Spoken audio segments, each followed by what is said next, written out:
right. Good morning, everyone. Pleasure to see you on this rainy morning. We are here for our 11th press conference. Hard to believe, 11 weeks in a row, but it has been a pretty incredible session overall, and I really appreciate the press showing up every Friday to really hear kind of the wrap-up of where we've been and where we're headed for the week ahead. Before I do get into the substance, I do want to just take a quick somber moment to just talk a second about the horrific accident that we saw yesterday on 695. It was truly unbelievable, or on Wednesday, not yesterday. The 6 workers who were the names which were released, it was quite obvious that it was the worst case possible scenario. It appears that father and son who were working together on the job both lost their lives along with 4 other workers. 6 families were forever impacted, and it's something that is just a horrific moment for our state and is really a reminder of just how important it is for drivers anywhere across the state to really respect work zones. People are putting literally their lives on the line, and this is the horrific incident when people do not take the care that's required to respect the rules of the road, and particularly when there are work zones. It's a truly unimaginable tragedy for these families. And we know that the job that they were doing is vital for us to be able to get to and from work, to and from activities. And so I want to recognize those who were killed: Rolando Ruiz, 46, of Laurel; Carlos Orlando Villatoro Escobar, 43, of Frederick; Jose Armando Escobar, 52, of Frederick; Mahlon Simmons III, 31, of Union Bridge; Mahlon Simmons II, 52, of Union Bridge; and Sybil Lee DiMaggio, 46, of Glen Burnie. To all of their family and friends, our hearts and thoughts and prayers are with them in this horrific, horrific moment in time. And we are grieving alongside of you, and just can't imagine the pain that you are experiencing. And we will do whatever we can moving forward in their memory to make sure that we don't see this horrific tragedy happen again. On a different note and pivoting, which is always difficult, I do want to thank the 2 senators who are joining me here today: Senator Rosapep, who is the Vice Chair of Budget and Tax, and Senator Arthur Ellis of Charles County, who is on the Finance Committee. I will let them share some of the details of important issues that they are working on. We want to take a moment to lift up some of the issues that they have been incredible leaders on for the state of Maryland. And as we get through the finish line of session, make sure that these important issues around apprenticeships and around health equity and substance abuse, addressing substance abuse, are really raised to the finish line, get through, and signed by the governor. This week in the Senate, our top priority by far was to pass the budget bill, which was House Bill 200 and House Bill 202. I want to thank the entire Budget and Taxation Committee, the chair, the vice chair, the members, and importantly, the staff of the committee and Department of Legislative Services for their thoughtful work on the FY24 operating budget. I do want to thank the Moore administration as well. It was collaborative partnership along the way throughout that allowed us to get to a place where what we saw yesterday was a unanimously passed budget in the Maryland Senate. That is a very, very important note, that it was a bipartisan, unanimous support of the 24 budget. It's a sentiment that is often too far lost in Washington. It's what we see here in Annapolis, is working together to solve big problems. No matter who the governor is, the Senate will always have the opportunity to lead with our partners in the House, and I think we saw it yesterday as we passed the budget unanimously. It is a $63 billion budget that is reflective of our chamber's values in making responsible investments for the upcoming year, and importantly, saving for future years. That's a very, very important point in this budget. A few notable mentions: we have a structural balance of $145 million, which means we are solvent this year and in the years ahead. Preserves $3 billion in cash resources, including $2.5 billion of cash in our rainy day fund. That's 10% of general fund revenues. In my 13 years, we've almost never achieved a 10% savings rate. We were always targeting 5%. This is double the savings rate that we've had. And we also have a $500 million cash balance in the general fund. One of our top priorities always, every year that we are here, is investing in public education. And this year, the Senate invested $8.78 billion for Maryland's public pre-K to 12 schools. This is absolutely essential. It is the most important social, family, economic investment that we make as a state is to fully fund our public schools and implement the blueprint with fidelity. Not only did we do that this year, in the Senate's budget, we have $800 million above the required contribution to public education. We do this because we know that we have commitments ahead, and we are putting down money today to ensure that we meet those commitments moving forward. We also put down $200 million for transportation projects that can be used for matching federal investments that may come. One in Southern Maryland with the potential of the light rail rapid transit in Southern Maryland and Prince George's County and Charles County, is also the East-West Corridor and the Red Line in the Baltimore region. I do anticipate that we'll have a budget conference committee starting early next week to work between the differences in the House and Senate to reconcile the bills. There were only 38 amendments in the Senate bill, so it means that we don't have too many changes, and it's really a testament to the partnership that we've seen along the way. The other big issues that we will have are the cannabis bill that is nearing completion, at least the Senate's version, and we plan to have it on the Senate floor early next week. We also will be working on the Maryland 529 plan, which also should move in the Senate early next week. Before I turn it over to Vice Chair Senator Rosapep, I want to thank him and, again, his work as the Vice Chair of the Budget and Taxation Committee, and importantly on his laser-like focus on the importance of workforce and improving the possibilities and options of apprenticeships here in the state of Maryland. The Senate has made scaling up and expanding apprenticeships to meet the future needs of our state's workforce a top priority. And Senator Rosapep, as many of you all know, has been a champion and at the forefront of these important issues for years.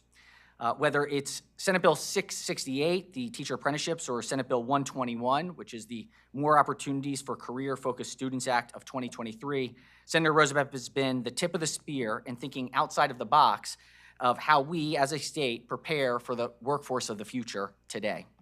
With that, let me hand it over to Vice Chair Rosapep. Thank you. Thank you very much, Mr. President. I am here today to talk about making Maryland the apprenticeship capital of America. Our economic future depends on our employers having skilled workers here and on the workers getting the skills they need to work for those employers. It's not more complicated than that. What is complicated, as the President said, is scaling the institutions that can help working people get the skills they need. The good news is we know the institution that works, apprenticeship. The train and pray model, go to school, go to school, go to school, look for a job, that we've done in recent decades has left most young people with limited work experience, limited skills, and too many with too much college debt. In contrast, apprenticeship is earn and learn, a paycheck from day one, classroom instruction, and learning on the job from experienced professionals, and a transparent path to a family-supporting wage, a career, not just a job. It's as old as medieval Europe and China. It's as American as Benjamin Franklin and George Washington, and it's as 21st century as current apprenticeships today in construction, nursing, IT, manufacturing, insurance, restaurant management, teaching, and many more occupations. In fact, every occupation is apprenticeable. If Maryland wants to keep and attract employers, to solve workforce shortages, to raise incomes of working families, we need to scale apprenticeships. We need to grow our apprenticeships from 12,000 today to 60,000 by 2030. That's mission critical to meet the blueprint for Maryland's future goal that 45% of high school graduates by 2031 will have completed the high school level of an apprenticeship. It's also mission critical to reach Governor Moore's goal of ending child poverty. Parents with high skills and high wages are not in poverty. And it makes Maryland more competitive with Virginia, Florida, Texas, and China. Building on the blueprint and our efforts in recent years, the Senate is doing many things, and the Senate President mentioned some of them, to make Maryland the apprenticeship capital of the United States. We're doing it for state workers. We have state workforce and skill shortages. We're doing it with helping students learn more about apprenticeship opportunities. And most importantly, we've passed legislation to create the Apprenticeship 2030 Commission. Sponsored by Senator Augustine, Senate Bill 104 creates a mini Kirwan Commission to create and plan and build a consensus to reach the 2030 goal of 60,000 apprentices. Some skeptics say it's too hard. I say I agree with Governor Moore. This is Maryland's moment to be bold. Senator Ellis? Thank you, Senator Roosevelt. And thank you, Mr. President, for inviting me to be here to share two bills with you this morning, two very important healthcare bills. The first one, I'll go most technical one first, biomarker testing. So this bill authorizes Medicaid and health insurance companies to pay for biomarker testing. So what is biomarker testing? I'll say it this way, just like I said on the Senate floor. Growing up as a little child, my mom always told me that I'm very unique, I'm very special. Turned out that my mom was right. I'm sure your mom told you the same thing too, right? If you think about your fingerprint, that's unique to each and every one of you and us. Think about going through the airport, going through CLEAR, where you scan your eyes. Our eyes is technical, it's very much unique to each and every one of us. Go to cancers and all types of diseases. There are unique features that is specific to each and every one of us. What biomarker testing does is go and find that unique aspect of that particular disease, unique to the individual, and design treatment that is specific to that individual. If you think about our former president, Jimmy Carter, diagnosed quite a few years ago with brain cancer. Everyone thought it was terminal, but he has survived. I know he's in hospice, and we pray for him and his family, but at the same time, he's still with us so many years after a really terrible brain cancer diagnosis. That's due to this unique treatment available, unique diagnosis and treatment available through biomarker testing and other advances in medicine. So the key is, why should someone be rich or very influential to be able to get this type of treatment? This bill, which is Senate Bill 805, requires Medicaid and all insurance carriers to cover biomarker testing, which will lead to more efficient, targeted treatment of diseases in so many folks. And we've modified the bill a bit to phase it in. Our health department estimated that it would cost upwards of $600 million if we just load it up this year. So this bill calls for studies and reports back to the Senate and General Assembly on how we can ramp it up. This is biomarker testing for all diseases, all treatments. But first, we'll start out with cancer treatments. And so that's the biomarker testing bill, a simpler one, but so much more impactful to our community as we speak, is testing for fentanyl. We have a tremendous amount of overdose deaths in Maryland every year. I believe a couple years ago, a number came out, over 900 overdose deaths in Baltimore City alone, and that was unfortunately the leading edge, largest amount. But all over Maryland, every county, every city have overdose deaths. And when individuals go into the hospitals for treatment of overdose, current tests do not show fentanyl in the system. So this bill requires hospitals who have the testing equipment to take a strip, a 75-cent strip, and use it in the urine analysis, and it will automatically tells if fentanyl is in that human, that person. Why is this important? We can't solve a problem that we don't know how big it is. We believe it's really huge. Individuals using illicit drugs, they are often laced, illicit drugs, with fentanyl. And people are not aware of this fentanyl in their marijuana, cannabis, or other drugs. So it's important that we test for it, and this bill will allow testing for fentanyl, which is Senate Bill 914. Wonderful. Thank you, Mr. President. Thank you. Excellent. Well, thank you both for highlighting some really, really important and critical issues that we are all working on, but these two individual leaders have been just out front on. With that, let me just hand it over for questions. President Ferguson, Senate Bill 528 would close a loophole in Noah's Law. It's been introduced a few times. People Is this the would. interlock? This is the interlock, yeah. It would close the loophole for people who have probation without judgment rulings, not having to get that. The bill hasn't moved in the JPR committee, even though it has bipartisan support of the chair and the vice chair. Can you speak as to why that's happened?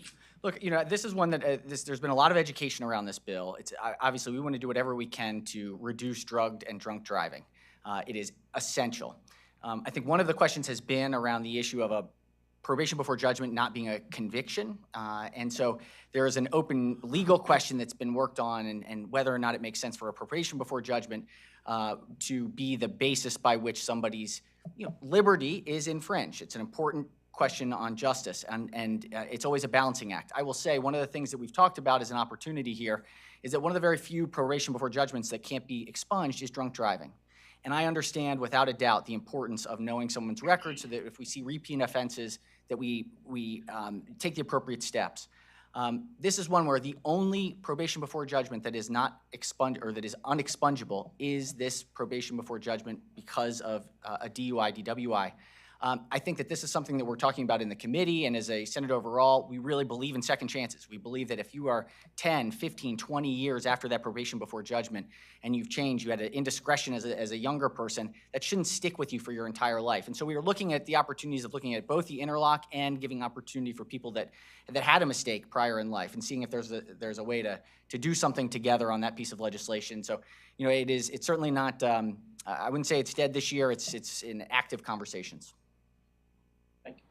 Mr. President, you mentioned earlier the 10% rainy day fund. Statutorily, 5% is what's required.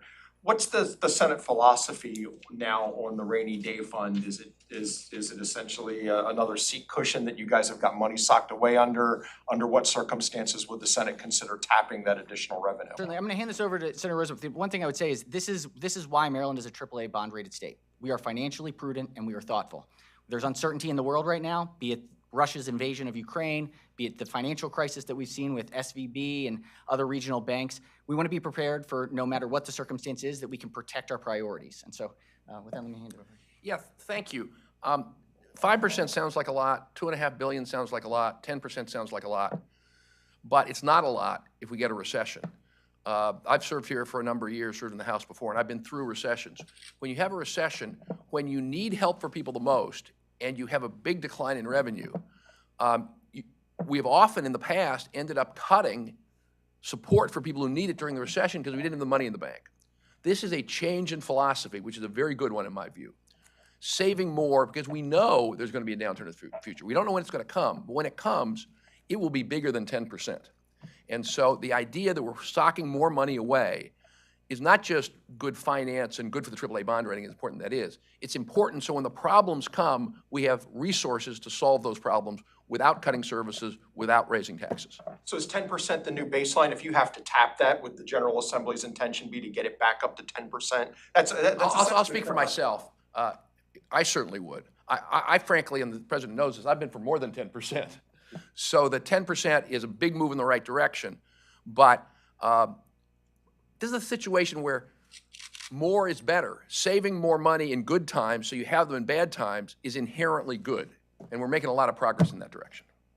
Yeah, on the 10%, I would just say one of the challenges, when we had it at 5%, there was such an unwillingness to tap into it because we didn't want to go below the 5%. I think the key is you use the rainy day fund when it's raining, and that you have a plan for refilling it back up when the times turn.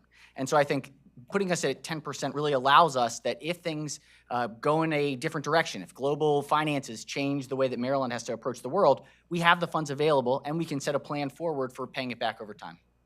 Mr. President, the House corralled, and that pun is intended, $17 million from the Maryland Stadium Authority unless the required redevelopment contracts or agreements are signed within the next 7 months. I believe the Senate put it back. Is there anything other than punitive action that could be taken to push this redevelopment along? It's been years. You know, I wish I had an easy answer for this one. Unfortunately, we don't.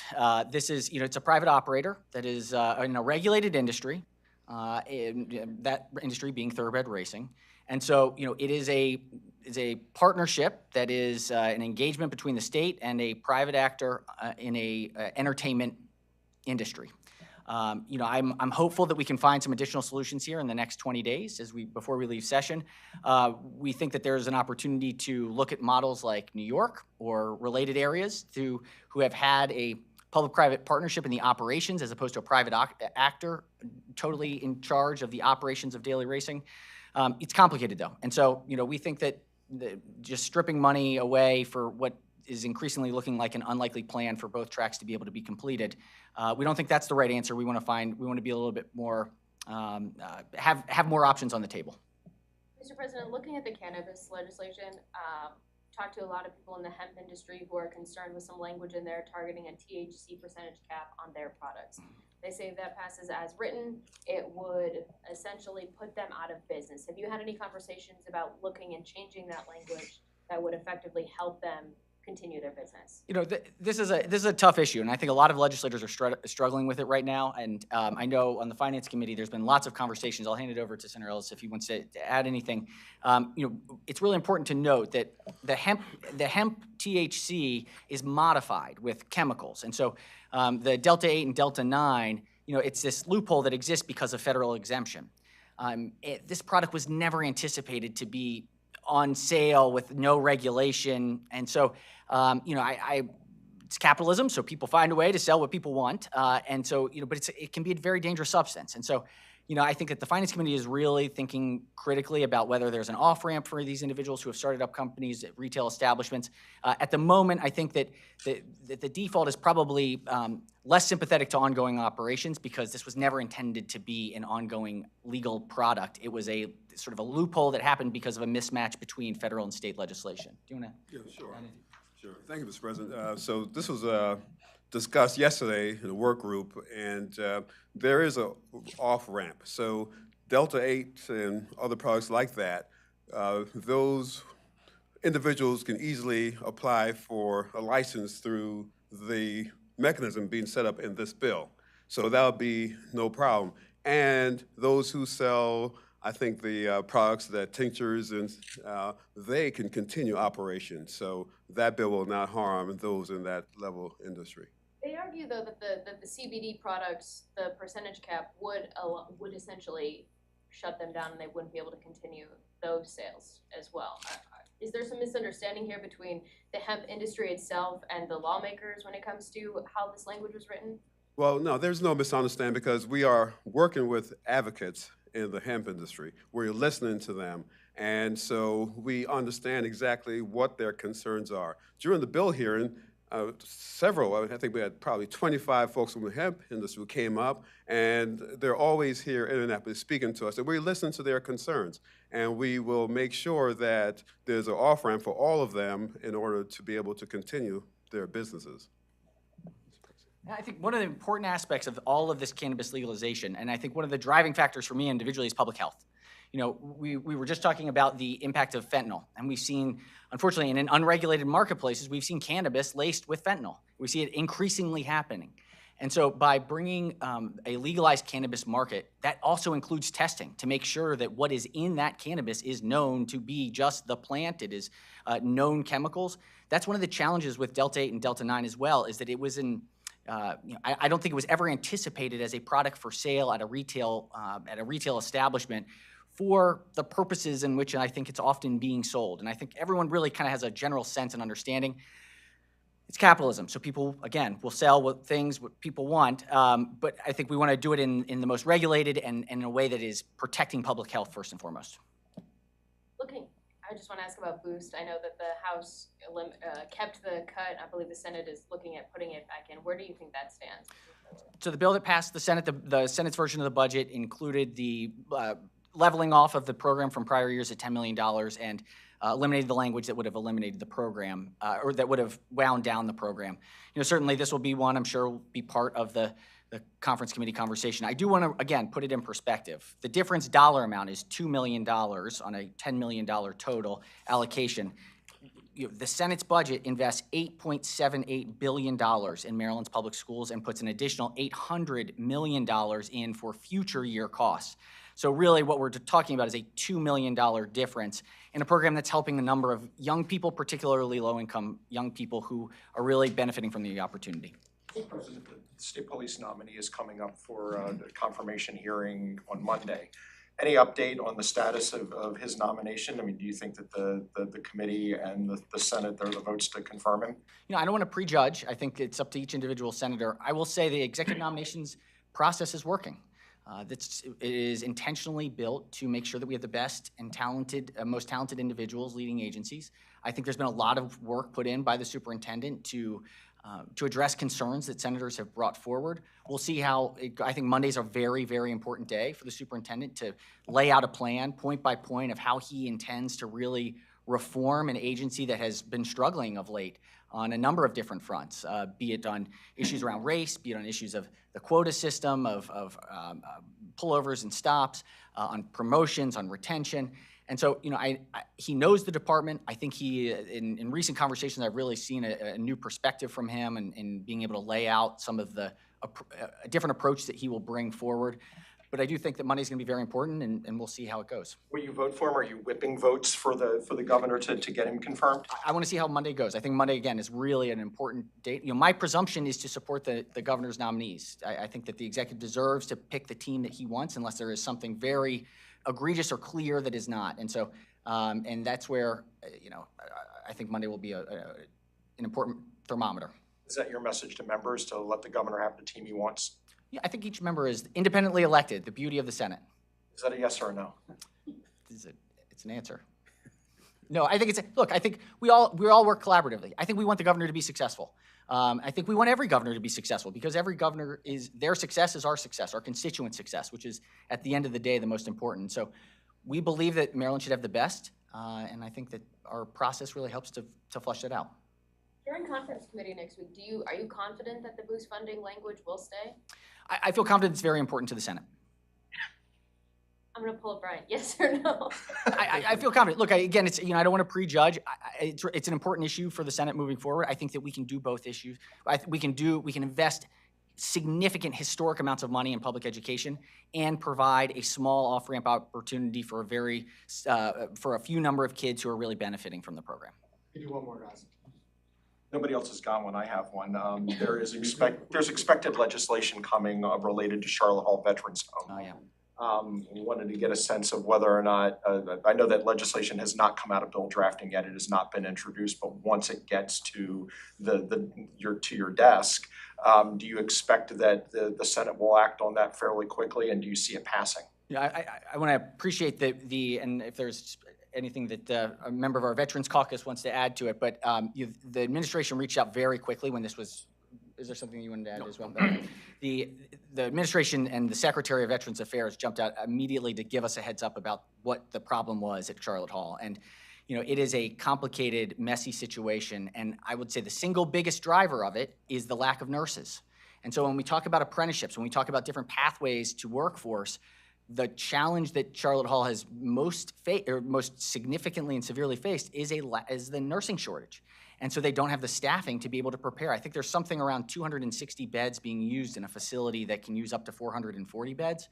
And so, you know, this is a really complicated, we have got to respect our veterans and make sure that they have the best possible services in that facility. How we do it, I think, you know, I have a great deal of faith in the Secretary of Veterans Affairs to lay out a plan. I think he's put an emergency team together to try and assess what the best next steps are. I know there's an RFP is going out in September overall for this facility, and so we're going to work very closely with them to determine whether or not it's legislation that's needed or if it can be done through administrative tactics. I appreciate the background, but my question was on the bill and the fate of the bill in the next 2 weeks. Yeah, I don't know the specifics of the bill, so I don't know specifically. What I will say is, from my perspective, I will rely heavily on the Secretary of Veterans Affairs to get a sense of whether or not legislation is required or if this is something that administratively can be handled, and we come back next year with a more robust plan. Could I add Yeah, something? please. And it's not about Charlotte Hall, except I'm going to double down on your point about nursing shortage. is I get complaints, and I'm sure my colleagues all the time, about wait times in emergency rooms of hospitals. When you talk to the hospitals about why do we have the incredible wait times in emergency room, it's the nursing shortage. So I just want to tie that together with where we began this, is there's not a lot of attention to what we're trying to do on apprenticeship because it's not controversial. There's nobody fighting it. There's no lobbyists fighting it. People nod their heads and say it's a good idea. But this example shows why it's mission critical. We have to solve these workforce shortages for public health as well as for the economy. Thank you, Mr. President. Thank you all.